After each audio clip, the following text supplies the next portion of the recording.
Patrick Mahomes and Travis Kelce are reportedly furious after Rashee Rice's latest marijuana scandal created even more problems for the Chiefs. And now fans think Rice may have seriously damaged the team behind the scenes after everything Kansas City already went through with his legal troubles. Here's what's happening. On May 19, 2026, the news hit. The Dallas County DA's office confirmed in an official statement, Mr. Rice was taken into custody today in the 194th Judicial District Court for testing positive for THC and ordered to serve the 30 days in jail previously ordered on July 17, 2025. Starting today, the order of court description read, defendant tested positive for THC. Defendant placed in custody. Defendant ordered to serve the 30 days in jail previously ordered on July 17, 2025. Defendant to be released from custody on June 16, 2026. According to jail records, Rice was booked at 1:25 p.m. ET in Dallas County Jail after being placed into custody. The news spread fast.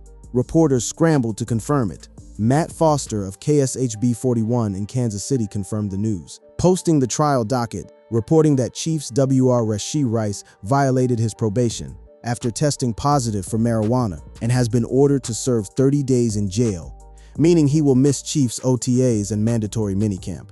And the reaction from the organization? Silence. A Chiefs spokesman told the Associated Press, "We are aware of the reports and have been in touch with the league office," declining further comment. NFL spokesperson Brian McCarthy echoed a similar tone. "We are aware of the report and will decline further comment at this time." Now, this 30-day jail sentence isn't a new punishment. This is not an additional 30-day jail sentence for Rice. By reportedly violating his parole, he must serve his original 30-day sentence now. As part of his plea agreement last summer, Rice was sentenced to 5 years of deferred probation and 30 days in jail as a condition of his probation. The agreement had given him flexibility on the time frame for serving that jail sentence. That flexibility was a lifeline. Rice had the option to serve those 30 days at a time that wouldn't disrupt his career. All he had to do was stay clean, follow the rules of his probation, and he would have been able to coordinate with the team to serve the time during a window that made sense for everyone. After pleading guilty back in July 2025, Rice was given deferred adjudication, and if his probation was completed, he would have seen the case dismissed. That was the deal: complete probation without incident, and the felony charges go away. Instead, he tested positive for THC, and now the judge has taken that flexibility away. He serves the time now. Starting immediately, Rice is set to be released on June 16th, which is 5 days after Chiefs minicamp ends. His release is scheduled for June 16th, and it's anticipated that he will miss the voluntary practices and mandatory minicamp that the Chiefs will be holding. The practices start next week, while minicamp concludes June 11th. And there's another wrinkle. Hours after the news broke, ESPN's Adam Schefter reported that Rice underwent cleanup surgery on his right knee last week to remove loose debris. The surgery is expected to sideline him for 2 months, 30 days of which will be spent in jail. So you have a player who is already going to be limited physically, now compounding that limitation with a jail sentence. The OTAs and minicamp are where chemistry is built, where timing routes are established, where a quarterback and his receivers develop the synchronization that separates good offenses from dominant ones. Rice will miss all of it for a team that went 6-11 last season and is trying to rebuild. This is a significant setback, and when you consider the relationship between Rice and the two players who have publicly vouched for him, Patrick Mahomes and Travis Kelce, it becomes clear why the frustration around this situation is palpable. To understand the weight of this probation violation, you have to go back to March 30, 2024. That's when Rashee Rice made a decision that changed the trajectory of his career and his life. Rice was driving a Lamborghini Urus SUV at 119 miles per hour, made multiple aggressive maneuvers around traffic, and struck other vehicles, prosecutors said. He wasn't alone. A Corvette driven by SMU wide receiver Teddy Knox was traveling 116 miles per hour 7.5 seconds before the chain reaction collision. The two vehicles were racing on North Central Expressway in Dallas. During what was essentially rush hour traffic, the Lamborghini hit the center median, causing a chain reaction collision involving 4 other cars, police said. Dallas police said the Lamborghini and a Corvette were speeding on North Central Expressway when the cars lost control. The wreckage was catastrophic. Innocent people sitting in traffic were suddenly caught in a violent collision they never saw coming. The crash on the North Central Expressway left at least 7 people with injuries. One woman who was injured in the crash sustained injuries to her head, neck, and back. The woman told the Dallas Morning News that she was stranded on the highway with her 4-year-old son for about 5 hours after the crash. Another victim suffered even more devastating consequences. The affidavit listed one person as having sustained serious bodily injury to her face, head, torso, and leg. She also had post-concussion symptoms, including headaches, extreme light and sound sensitivity, and brain fog, for an undetermined extended period of time while she seeks treatment, the affidavit said. And what did Rice do after this carnage? He ran. The Dallas Police Department stated the occupants of the Lamborghini and the Corvette all ran from the scene, without stopping to determine if anyone needed medical help. Prosecutors said that after the crash, Rice failed to check on the welfare of those in the other vehicles and fled on foot. Dashcam footage from a witness captured the entire sequence. The dashcam video of the crash also showed the occupants of the high-end sports cars getting out of their vehicles and walking away from mangled vehicles, walking away from injured people, including a mother and her 4-year-old son. Asked to confirm whether police found marijuana in the Lamborghini, Rice's attorney said he hadn't confirmed that with police. Even back then, marijuana was already part of the conversation. Rice's attorney, Texas State Senator Royce West, addressed the media days after the crash and tried to frame Rice as a young man who made a mistake. West said Mr. Rice wants to make certain that it's understood and appreciated, that he's going to do everything in his power to bring their life back to as normal as possible. In terms of injuries, in terms of property damage, but the damage extended well beyond property.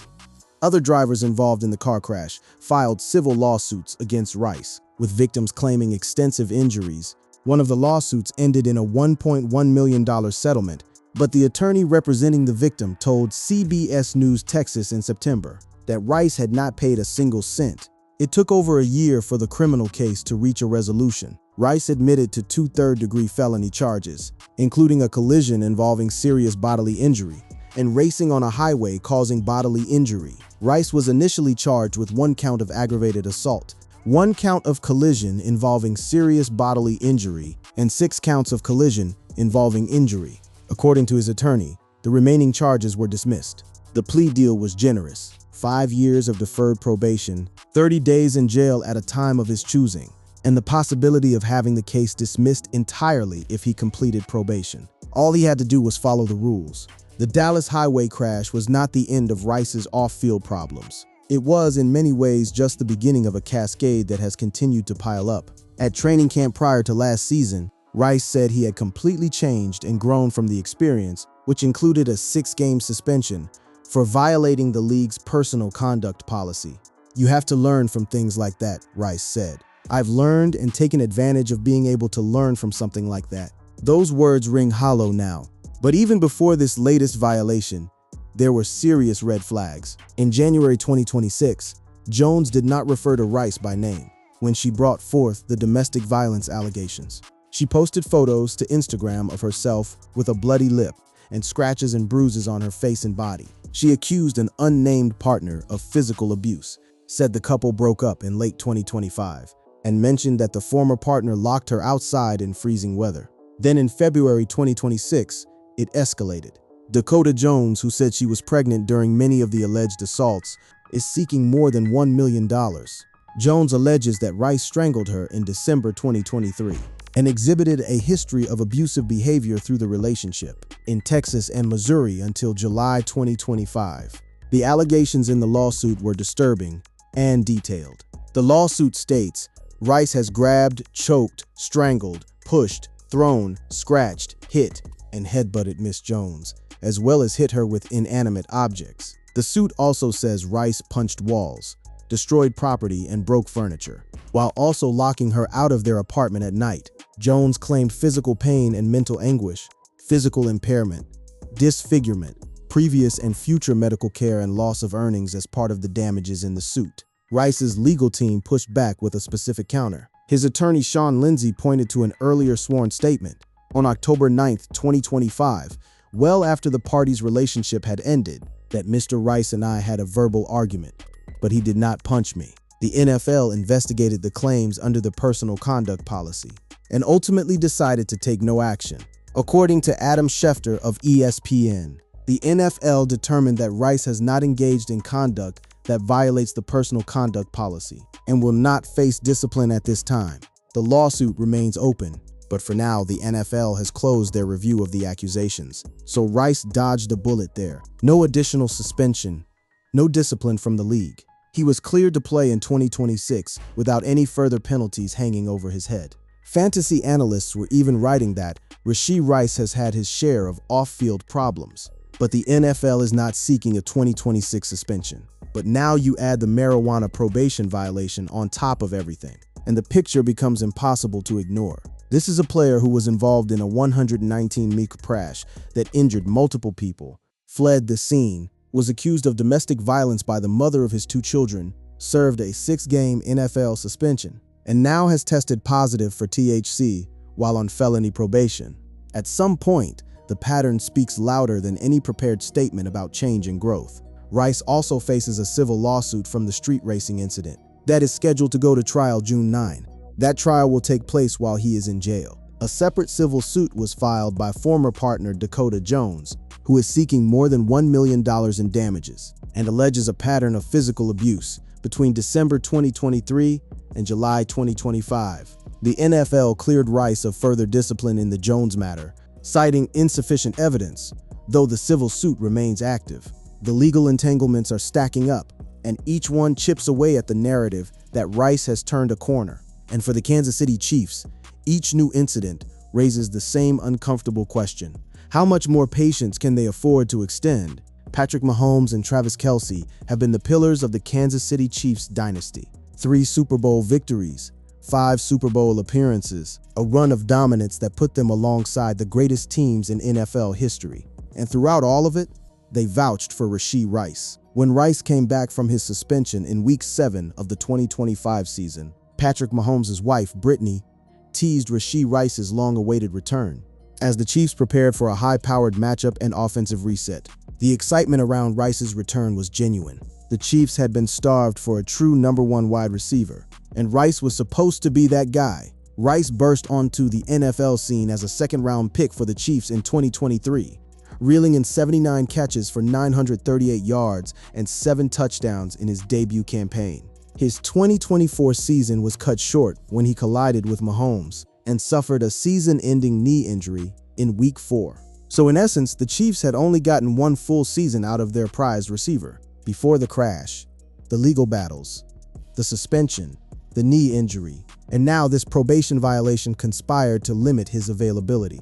When available, Rice has been a solid wide receiver, catching 156 passes for 1,797 yards and 14 touchdowns, and helping Kansas City win the Super Bowl in the 2023 season. But his suspension, coupled with a knee injury, a freak accident, when Patrick Mahomes hit his knee while trying to make a tackle, have limited Rice to playing just 28 games over his first 3 seasons. 28 games in 3 seasons. For a player the team was counting on as its offensive centerpiece, that number is staggering, and the reasons for missed time keep piling up. The 2025 season was an unmitigated disaster for the Chiefs. The Chiefs finished the 2025 season with a 6-11 record, highlighting the team's reliance on Mahomes' performance and leadership. After reaching 5 of the past 6 Super Bowls and winning 3, the Chiefs were eliminated from the playoffs, and then Mahomes himself went down.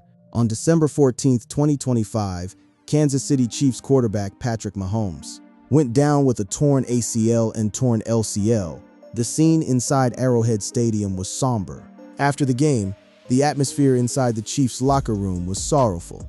Many of the veterans knew their leader had suffered the worst injury of his 9-year career. "I just hugged him, man," pass rusher Chris Jones said. "That's my brother. We've been through so much. We love Pat." Mahomes himself channeled his anguish into determination. He wrote on social media, "Don't know why this had to happen. And not going to lie, it hurts. But all we can do now is trust in God and attack every single day over and over again. Thank you, Chiefs Kingdom, for always supporting me and for everyone who has reached out and sent prayers. I will be back stronger than ever." Now Mahomes is grinding through rehab, Reid indicated that Mahomes is fully engaged in his rehabilitation, spending approximately 7 hours a day at the team facility. Chiefs general manager Brett Veach recently said that Mahomes was way ahead of schedule in his recovery.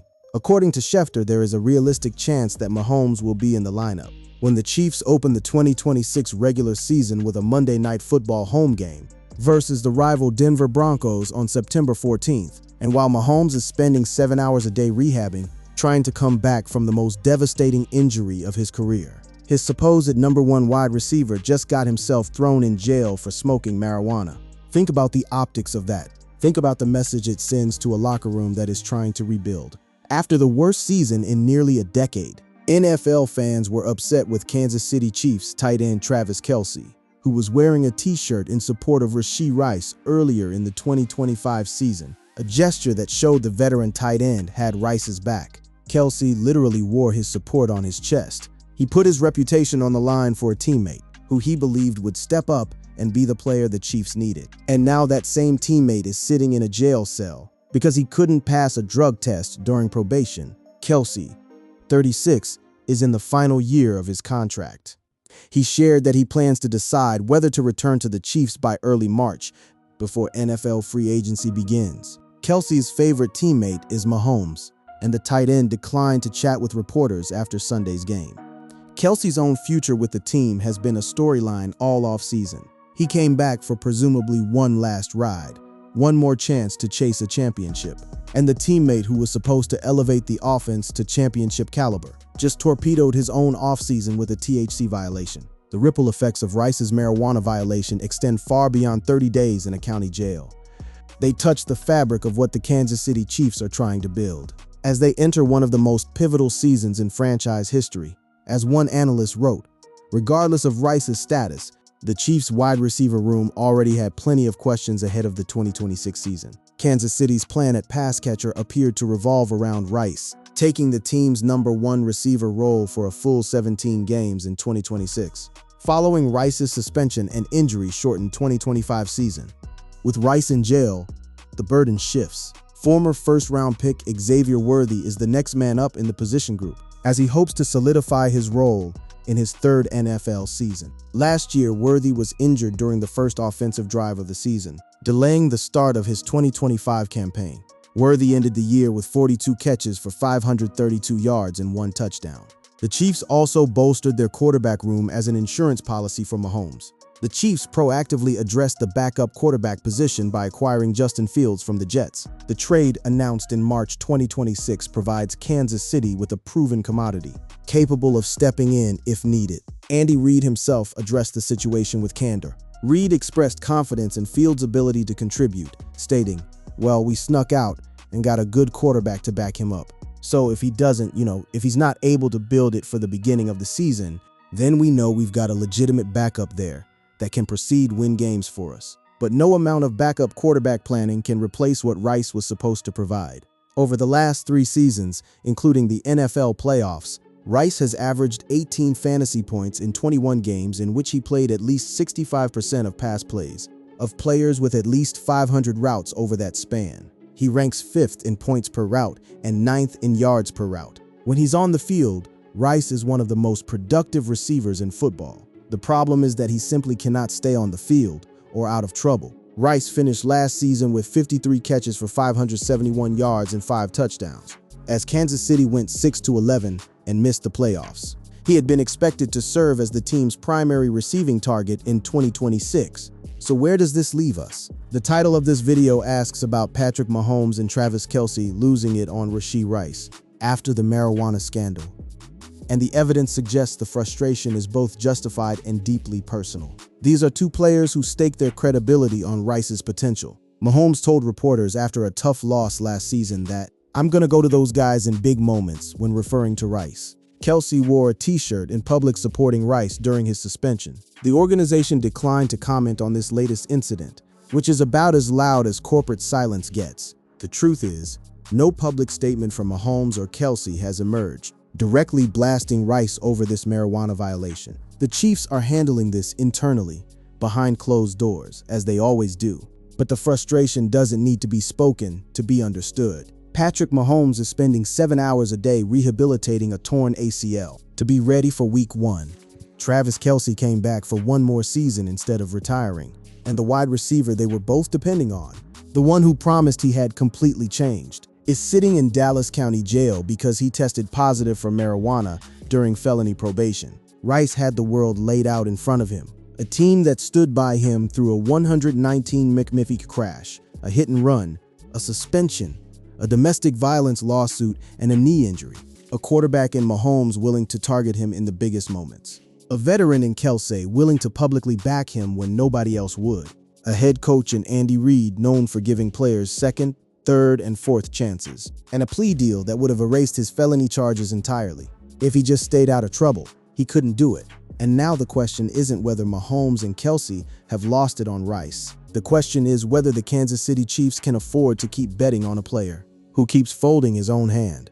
Rice was expected to open the 2026 NFL season as the Chiefs' primary receiving target. Whether that expectation survives this latest chapter remains to be seen. But for Mahomes, Kelce, and everyone in that building trying to get back to the mountaintop, one thing is certain: patience has its limits.